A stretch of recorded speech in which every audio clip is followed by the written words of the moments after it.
I'm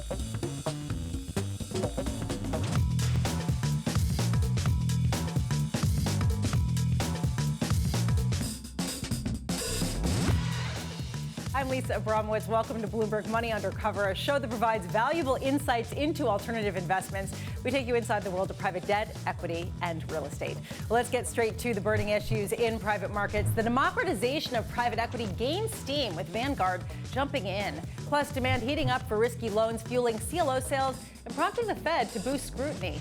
And we speak with Carlyle's global head of credit about the shift in lending away from Wall Street.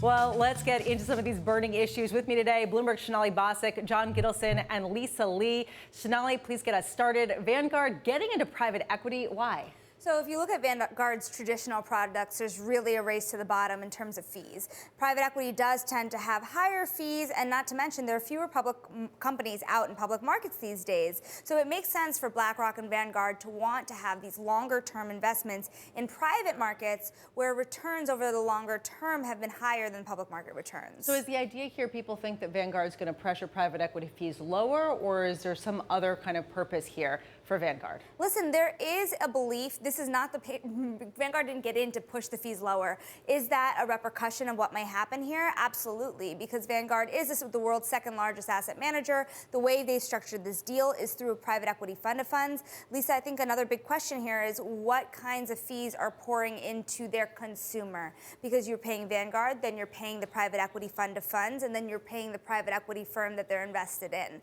So whether their clients are happy with the returns net of those fees is going to be the $100 question in the room. Yeah, there's also questions about retail investors and whether Vanguard will open up to that. Sonali, I'm sure you'll be covering all of that. Meanwhile, Brookfield just raised the second biggest infrastructure fund ever, exceeding even the firm's own fundraising goal. John, do we have any idea how they plan to deploy this cash? Yeah, well, a lot of it is internationally, outside the United States, and it's on projects like pipelines, railroads, and technology infrastructure, too. There are a lot of private opportunities that are essentially like the equivalent of toll roads where they can be collecting steady fees for building these projects. So, John, there's been so much fundraising recently for infrastructure funds. Do we know where the interest is coming from right now? Well, interest is coming from institutional investors with long-term horizons who are seeking higher yield. I mean, infrastructure investment is kind of like a bond. It's actually almost like a floating rate bond if they can keep raising the charges on the toll road or whatever the infrastructure asset is over the long term. And a lot of these big pension funds, for example, need to think 40, 50 years in the future, which is what these projects are great for. Do we have a sense there's a record amount of dry powder in some of these funds right now? Is it because they can't deploy their cash, there aren't enough opportunities, or is it because they're just raising money so quickly? I think it's a combination of the two. I mean, a lot of people want to get in there. Last year, according to Preqin, infrastructure funds averaged 8.6%, which is pretty good compared to other fixed income investments. But in the U.S., we got like $2 trillion in infrastructure needs. However, the federal government hasn't really gotten its act together like other countries. The U.S. is the biggest potential market out there, and it hasn't really materialized for a lot of these infrastructure investors. All right, there's also a lot of interest in leveraged loans recently, in particular collateralized loan obligations. Apollo Credit Management just pricing one of the largest CLOs since the crisis. Lisa, how much has demand picked up for this market? It's definitely risk on back in the CLO market. Last year, investors were worried about a credit downturn, but that fear has gone away with the economy picking up. And so especially the demand for AAAs from banks and insurance companies and for the shorter dated paper from the mutual funds have really picked up CLO supply and demand.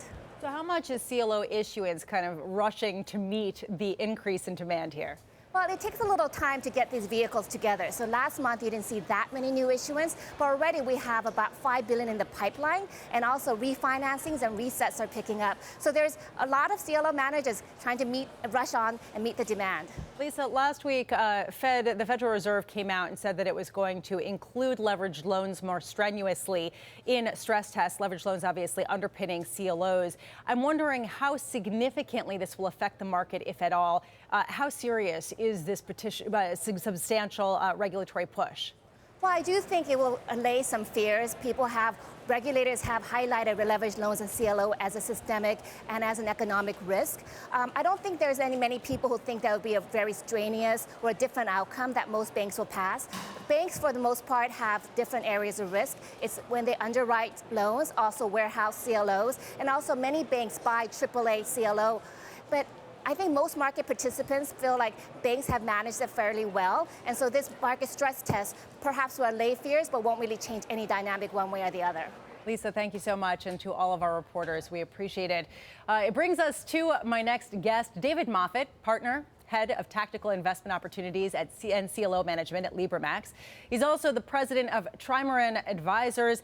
David, your firm, LibreMax, was founded by Greg Lippman, who made his money shorting mortgage debt ahead of the 2008 crisis. When people look at the CLO market right now, they often compare it to the CDO market that was backed by mortgage debt. Do you think that this is a justified comparison? Well, I think at a high level, they're both structured products. I think if you look at the excesses that precipitated the financial crisis, they were, pardon me, largely the result of poor originations. And if you think about the subprime mortgages that went into those products, for the most part, those products failed because they were originated inappropriately from people who really couldn't pay. I think that's vastly different than the leveraged loan market. Actually, the leveraged loan market and the CLO product had its very best years in the years following the financial crisis, which I think speaks to not only the robustness of the underlying collateral, but also the structures. Are you seeing any signs of froth? You know, it's difficult to say. Pricing has gotten priced to perfection, but you also see is very idiosyncratic opportunities where credits will fall out of bed because the underlying company hasn't performed. But we don't see the excesses that we saw back in 2006. There are sectors, oil and gas, metals and mining, brick and mortar retail, where you certainly can see issues, but nothing that really suggests some sort of systemic issues like we saw in 2006. So there may not be systemic issues, but when we talk about opportunity and the demand right now, where is the opportunity right now in this field, given how much interest there is? Well, there's always opportunity, and the most important part about structured products generally is that they tend to evolve to contemplate new opportunities. So it's not just about what have CLOs been, it's what are CLOs going to be. So CLOs can get into more product specific. They can be infrastructure CLOs, they can be aviation CLOs, they can be product specific and not necessarily just a general representation of the loan market. The nice thing about structured products is that they continue to evolve. It's the difference between buying an ordinary car on a lot or one that you order with all the special features. The beauty is that you can tailor the investment so that it meets the return or the risk return profile of the investors. Are there any areas you're staying away from? Yes, there are. We're staying away from excessive risk and excessive leverage. All right, fine, fair enough. That's a good punt, by the way, I will say. You did say you were interested in some sort of risk transfer agreements or some aspects of trying to alleviate some of the regulatory requirements of banks. Can you talk a little about that? Yeah, I think that's very important. A number of banks, certainly the global SIFIs in Europe, are capital constrained. Unlike the banks in the United States, they were not forced to sell all their bad assets, so they continue to have asset issues with respect to capital. So what we engage in, and it's a very interesting business line, we assist them in creating capital to hold against those assets. If you think about the macro-prudential environment, what's happened now is regulators are charging more capital against each asset, and they're requiring global SIFIs to hold more capital generally. So it's a very expensive proposition to hold assets as a bank. What kind of returns you're looking at for that kind of product? Good trades will be in the mid-teens. Mid-teens? Yeah. What's an appropriate risk-adjusted return for an investor to target right now? Well, I think first you look at the risk-free rate, which is at historical lows. And then from there, you look at where you are on the risk continuum. What we try to do at LibreMax is create products that address the demand from our investors. So for us, every single product is individually tailored to the type of fund that we're supposed to be achieving those returns for. So for our investors, they tell us, and then we try to deliver that product. David Moffett of LibreMax and Trimaran, thank you so much for being with us. Pleasure. Coming up, this week's Power Player, Mark Jenkins, Global Head of Credit at Carlyle Group. He says investors need to know what they own. Your margin of safety is critical with respect to the investments you're making, because in the old days, you could step in a lot earlier in a situation when things were degrading with respect to a credit so that you could protect your margin of safety. And today, you've got to be really certain of that.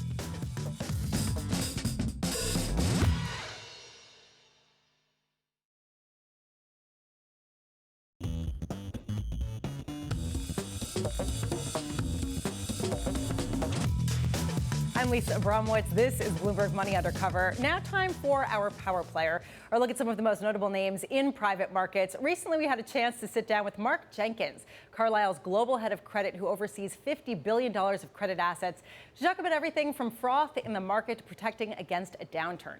We started by asking just how much extra yield investors are earning to own a liquid credit right now at a time of so much demand for the debt. When we look at it in aggregate over, portfolios, if you will, because anybody has to look at it through a lens of a portfolio as opposed to individual loans.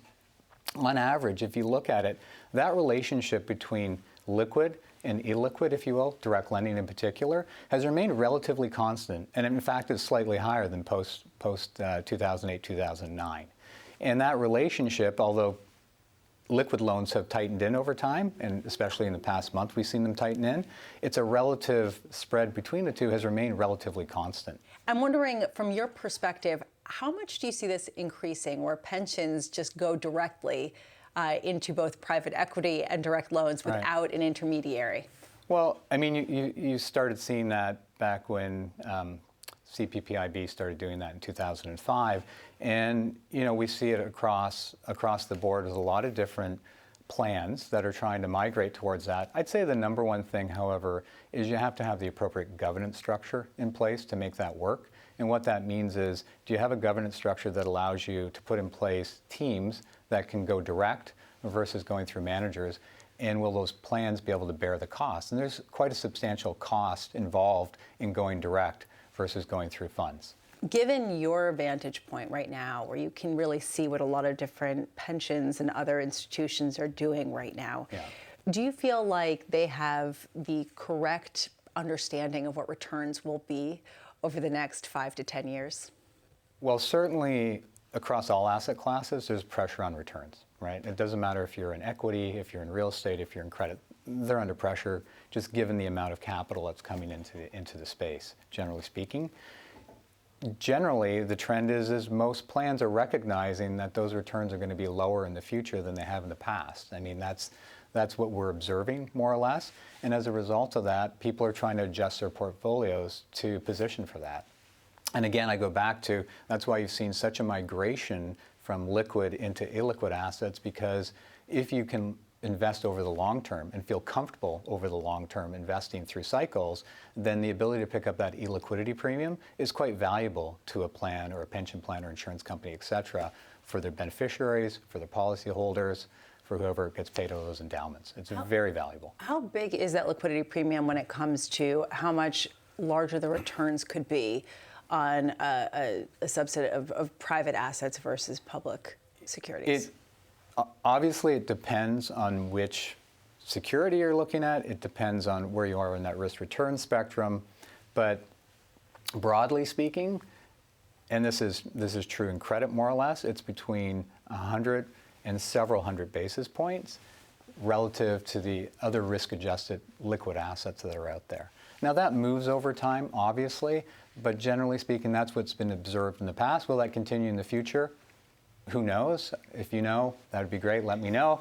I'd be happy to put that into my thinking. But I think right now what we observe is there's still a premium in the marketplace. Some people say that in the next downturn, there'll be disproportionate losses within the private debt markets just because of how much money's come in and how inflated some people view the valuations to be.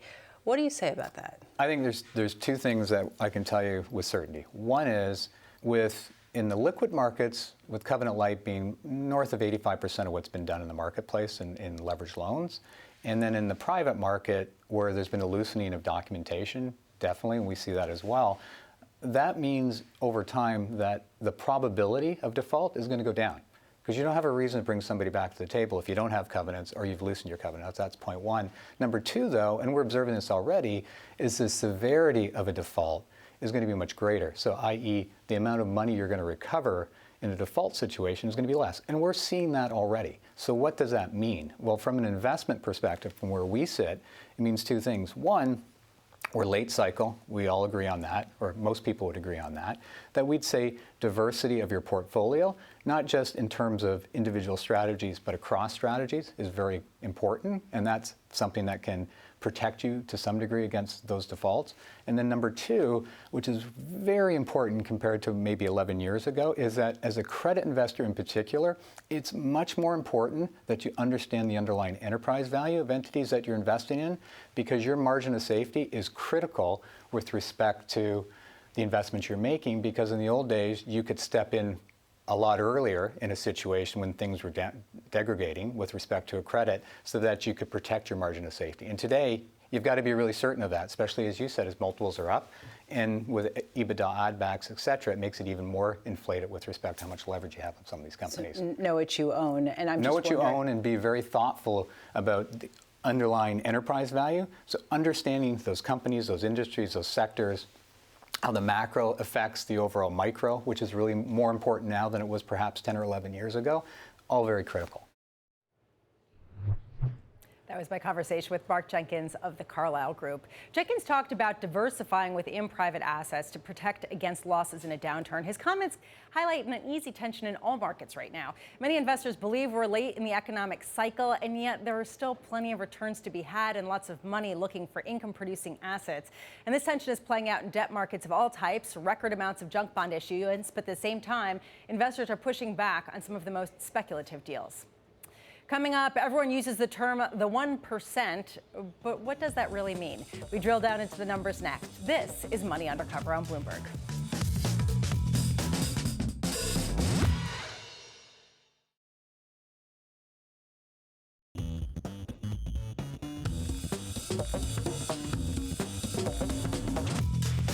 I'm Lisa Abramowicz. This is Bloomberg Money Undercover. We talk a lot on this show about the ultra wealthy and what they do with their money, in large part because this has been one driver of demand for private assets of all types. But what it means to be very wealthy is different depending on where you live. Bloomberg's Reed Pickert joins us now from Washington. Reed, you wrote a story digging into the numbers. What does 1% mean depending on where you live? So, we've talked about the top 1%, and it's a term that was popularized by the Occupy Wall Street movement almost a decade ago. And we think of it as income inequality in the United States. But when looking at the top 1%, we wanted to see what it looked like in different countries around the world. And what we found was that it really depends on where you live. So in the United States, making something around $500,000 a year will put you in that top category. But if you're living in China, you only need to make around 100 grand to be in that category. But if you're in a place like the United Arab Emirates on the complete opposite side, that may look something more like $900,000 a year. So Reed, some of this is intuitive, that countries that are developing have a sort of bigger wealth gap or a sort of smaller average wealth. But there's also a question of how much tax policy weighs into this. What did you find there? Yeah, so a big part of how much money you're making is obviously how much you're actually getting to take home after taxes.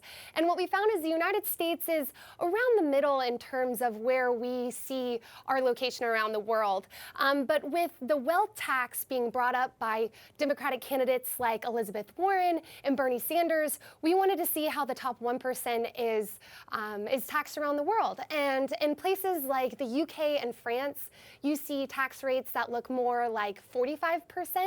And then in other places like Monaco and Singapore that have kind of carved out this space of tax havens for the wealthy, you see much, much lower rates. Reed, just real quick here, I'm wondering what you saw in terms of spending patterns depending on location. Yes, so I think one thing to keep in mind with these numbers is that they are national averages. So in the case of, someone in New York making $500,000, it may feel very different than someone living in Nashville, Tennessee and making $500,000. And when looking across different countries, you see that in New York, for instance, you have to face these really high costs of childcare. You have to face high costs of living. You have to face high costs of education. And then in other places, notably in China, you see this surge in luxury goods spending. So it's expected that it's estimated that since 2012, you've actually seen spending on things like watches and purses increase by about 47%. Reed Pickard in Washington, thank you so much for being with us. Now to a story about how one family in Spain made its fortune, and it's driving some controversy. The Grifols family has amassed a $3.8 billion fortune from the thriving blood plasma business, with 220 donation centers in the United States, helping boost the family's bottom line. Here to help us understand what the blood plasma business is and why it is so lucrative, Bloomberg's Emma Vickers. Emma, what does this family actually do? So the Grifols family run a pharmaceutical company that develops drugs from human blood plasma. So that's the liquid that all your red blood cells float in. And it's really important for patients that have compromised immune systems. So anyone having chemotherapy, and it's also shown very positive results in slowing the progression of Alzheimer's. So it's a really valuable thing that they're doing. So why is it controversial? It's controversial because critics say that this is, this industry is centered in the US. 61% of global donations come from the US. And that's because the US allows people to be paid to donate. And that has sparked some controversy because critics of this industry say that it's exploiting poor people to offer them money for bodily fluids. So it's a complicated issue. Okay, so the idea being also that they build some centers specifically in lower income areas in order to cater to the people who are more likely to donate their plasma, correct? Yeah, I mean, I think that's what critics would say, and there's been a couple of university studies that have geocoded where these centers are, not just Grifols, but the 800 plasma centers across the US, and they are overwhelmingly in low income areas. You know, and the reporting that we did when we were speaking to people outside these clinics about why they were donating, there were people who just needed a bit extra. They needed to supplement food stamps, or they're working 2 jobs and they needed a bit more. You know, it's not wealthy Americans that are doing this. Emma, thank you so much for being with us. Emma Vickers of Bloomberg News. And speaking of big money, it's time for this week's big number, $12 billion. It's more than JP Morgan paid all 56,000 of its investment bank employees and almost twice as much as gamblers lost in Las Vegas last year. It's also what 15 hedge fund managers collectively earned in 2019. 5 of them, Chris Hone, Jim Simons, Ken Griffin, Steve Cohen, and Chase Coleman, reaped more than $1 billion each. That's according to estimates by the Bloomberg Billionaires Index. And that does it for us. Reminder, you can watch us each Tuesday at 1 p.m. New York time, 6 p.m. in London, 2 a.m. in Hong Kong. This is Bloomberg.